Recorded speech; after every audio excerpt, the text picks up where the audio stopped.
You're listening to Puma Podcast.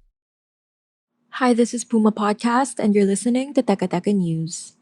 In this episode, we talk about the country's education crisis heading into 2024.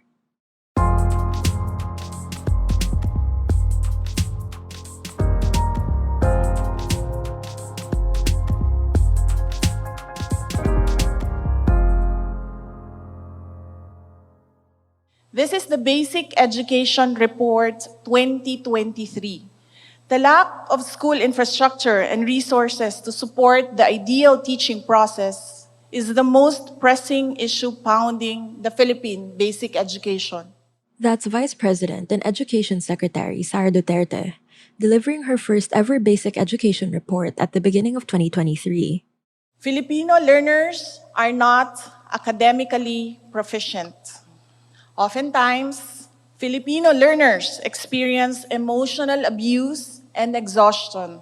Some Filipino learners suffer from psychological fatigue. And being academically insecure, many of them fail to meet the standards of the demanding and competitive world. Take note, this all comes off an already dismal showing in PISA 2018, where the Philippines finished as the lowest in reading comprehension among 79 countries. Last year, the World Population Review also found that Filipinos have a below average IQ of 81, which would rank us 111th among the 199 countries in the study. The 2018 study results of the Program for International Students Assessment, or PISA, are distressing, as it is alarming.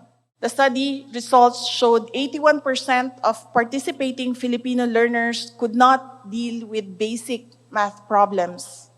81% had trouble understanding texts of moderate length, and 78% could not recognize correct explanations for scientific phenomena or draw valid conclusions from given data. Throughout the past year, the Department of Education was hard at work. It rolled out new curriculums, pushed for digitalization among our schools, started weekly catch up programs for both students and teachers, and expanded the career track for public school teachers. When it was time for the 2022 program for International Student Assessment, or PISA, hopes were high that results would show. But then the results came out in December 2023 and showed just how held back our students still were. But what proportion of students, of Filipino students, achieve the minimum proficiency? Let's look at some good news. So not all Filipino students were not able to achieve the minimum. There were students that were able to achieve the minimum proficiency. There is 16% in mathematics, 24% in reading, 23% in science. That was DepEd Undersecretary for Curriculum and Teaching, Dr. Gina Gonong. In the Philippines, almost 7,215-year-old students from 188 schools completed the test. Those students came from 16 regions, and the results represented 83% of all 15-year-old students in the country. And the Department of Education said that the Philippines' poor showing in the 2022 PISA indicates a 5 to 6 year lag in learning competencies in the country. Students from socioeconomically advantaged homes scored better than their disadvantaged peers in math, reading, and science. But there's a bit of good news here. Some 12% of disadvantaged students in the Philippines were able to score in the top quarter of mathematics performance in the country.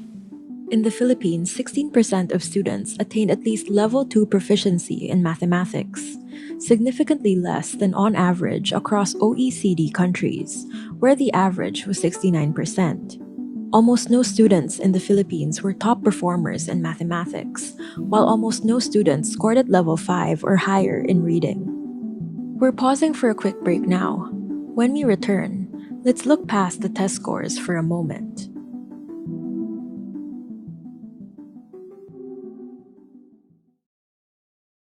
The PISA results are not merely a reflection of our education system, it is a mirror reflecting our collective efforts, investments, and most importantly, our commitment to education and the future we envision for our children.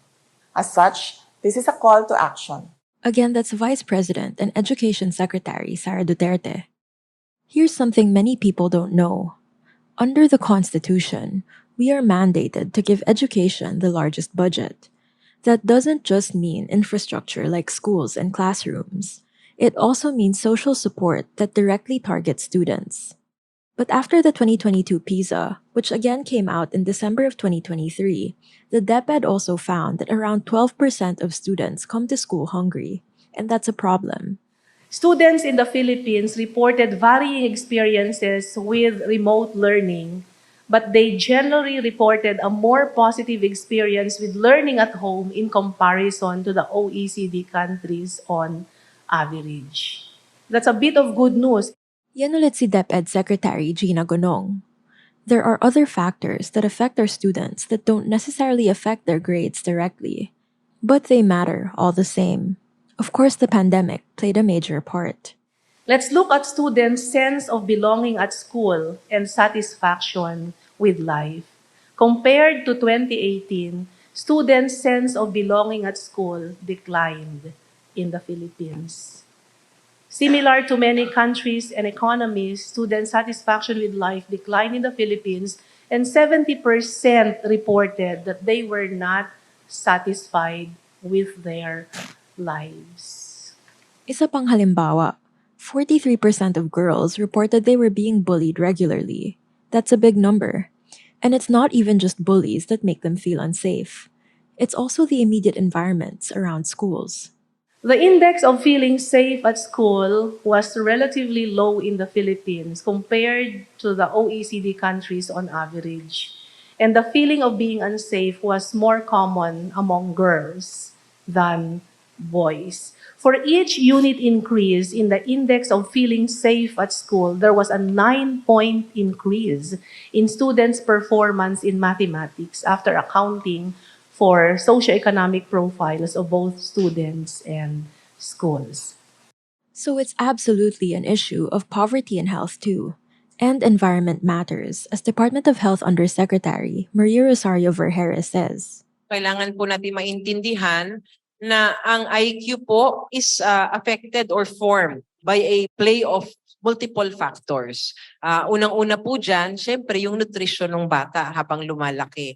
Syempre kapag ka ikaw ay malnourished, marami rin pong mga kakulangan at nagkakaroon ng apekto yan doon sa ating brain development.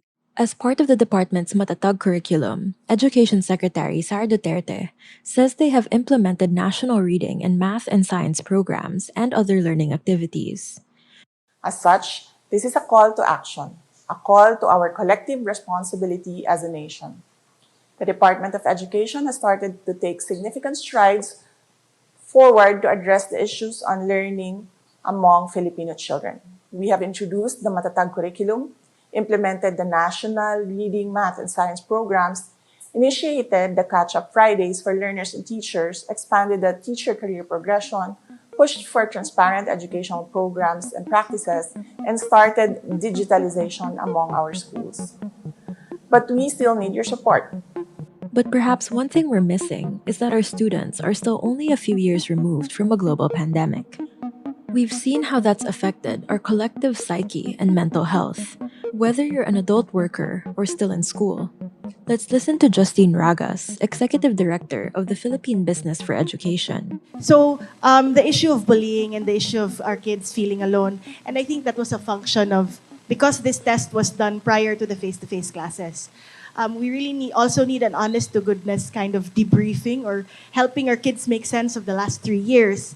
And aside from that being part of the teacher's role, we need more guidance counselors in schools. And we have a shortage of that. There are also challenges in the way we hire guidance counselors, in the credentials that's needed. And I think so we need to rethink that. And then the last thing would be specific to hunger and malnutrition. But at the end of the day, the reality is that the country's education system is still very much in a learning crisis. We should not forget that even before these scores came out, and now that it's still status quo, we haven't moved, we are still, and we have been for the longest time, in a learning crisis. And if I may say so, even a humanitarian crisis, if you think about it, because if we don't move the needle, and if we don't make sure that all these reforms that have been planned are put in place and really happen, we're condemning all our learners to lives of poor economic outcomes in the future once they become adults and become members of society. So I guess from our perspective, it's just something that we shouldn't forget, that we are still below the minimum standards, and we still need to continue moving forward and move forward fast. And that was today's episode of Teka Teka News. I'm Bella Perez Rubio. This episode was written by Franco Luna and edited by Pidoy Blanco. Our Teka Teka News executive producer is Jill Caro, and our senior news editor is Veronica Uy. If you found this episode interesting or useful, share it with a friend. Help Teka Teka News reach more people and keep the show going. Thanks for listening.